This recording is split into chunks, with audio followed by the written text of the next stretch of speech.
I like to say that TVC has a finger on the pulse and our eyes on the streets. And if it's a trending story, interruptions or not, we're going to bring it back here and dissect it as best we can. In our first story, as the 2025 Unified Tertiary Matriculation Examination kicked off on April 24th, the Joint Admissions and Matriculation Board, aka JAMB, is facing renewed scrutiny over the exam's execution. Now, public outrage flared after Esther Oluwafayofumi Oladele, a candidate commuting from Lagos Ekpe area to Aja for her exam, went missing. Now, although Esther was later found, the incident has reignited concerns about the safety of young Nigerians that are traveling amid all the growing insecurity in the country. Further compounding these safety concerns are allegations that JAMB is assigning candidates to centers outside their chosen towns, but questions about student welfare persist. In Oyo State just the other day, candidates at an Ibadan center rioted over technical failures that delayed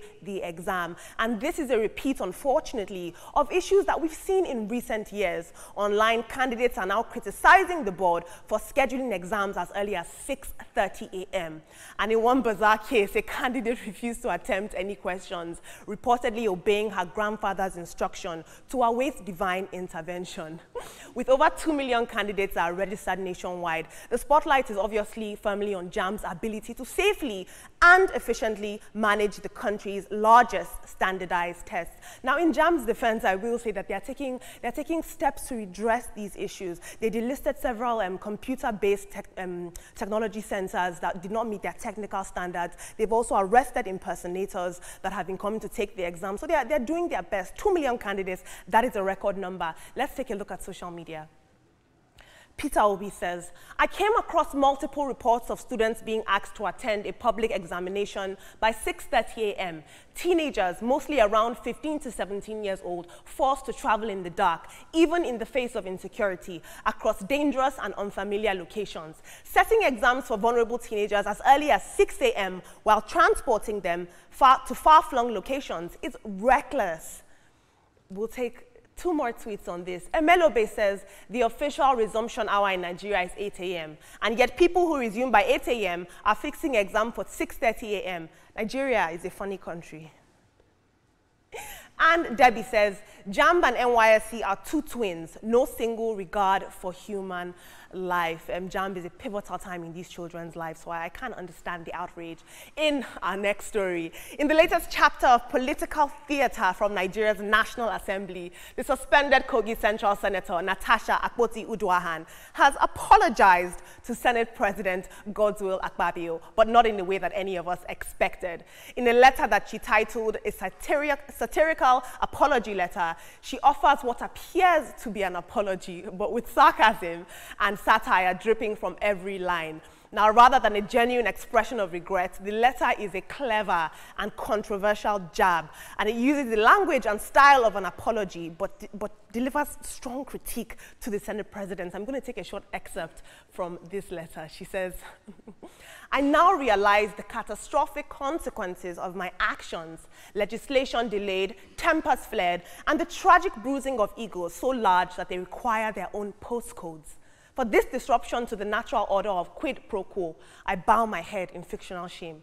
Please find it in your magnanimous heart, somewhere buried deep beneath layers of entitlement, to forgive this stubborn woman who mistakenly believed that her seat in the Senate was earned through elections, not, I'm not going to say that word. Let's take one more tweet. Yusuf says, notice how Natasha's case, even as a senator, is slowly disappearing. Now imagine the struggles of ordinary Nigerians seeking justice when even notorious bandits are forgiven and rehabilitated. I'll take one last tweet now. I want some balance. Temitayo says, well, after there are no more channels and media houses to grant interviews on, Senator Natasha suddenly remembers her comical and satirical skills. Very interesting. At least knowing fully well the issue has lost relevance in the news, it's a subtle way to resurrect it. I mean, the National Assembly, we've seen insults thrown, chairs hurled, you know, politicians coming fist for fist and blow for blow. I have to say that this is a very dignified way to fight. Team, this is very interesting. It's almost as if she hit a dagger in the flower bouquet. Well, an apology is an apology.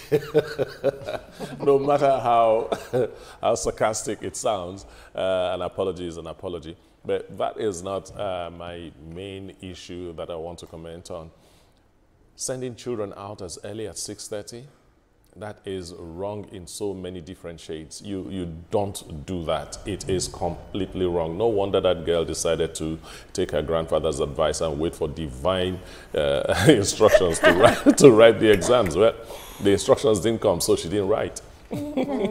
Well, JAM has said that parents who have proof of the issue around this matter, talking about, oh, some students were posted to areas that they didn't register for, should come out within 96 hours to addressing it. But I'm touching on Natasha Akpoti Uduaghan's matter. I recall that the courts have said that none of them, she and the Senate President, should not speak about this matter. So as a lawyer, I'm wondering if this isn't a contempt of court. But also, she is trying to come back, from my perspective, into the news, and perhaps people can begin to talk about her and the issue again, because it seemingly simmered in the past few weeks. But I think that there are better ways of addressing this issue. If you have proof, bring it out. I believe that that is what will make a lot of people talk about this matter. So start dishing out the proof so that people can really talk.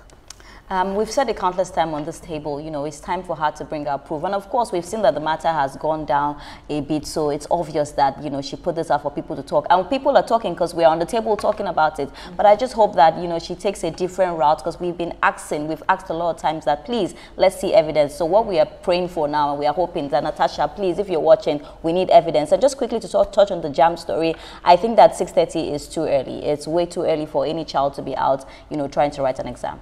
Yes, so whatever infrastructure we want to invest on, when it comes to education, health, anything, we should do it well. I understand that Professor Iziakolede, you know, has really done a whole lot to, you know, revamp the sector, you know, especially JAM, when it comes to, you know, addressing issues like this. I love the fact that, Veronica, you also, you know, read it out, especially those who have not heard that within 72 hours, is that correct? That 96 hours that they should come out so that they can address it. So we want the lives of our children to be saved. But the tweet that said NYC and JAM have no regard for human life, that is absolutely incorrect. It is absolutely incorrect. If we are dissatisfied on one angle or with one policy, we can talk about it without, you know, painting everything with one faint brush. Thank you guys so much. I want to say I'm just a baby girl, I'm a child, and you guys make me come here every day at 6 a.m. So unfair.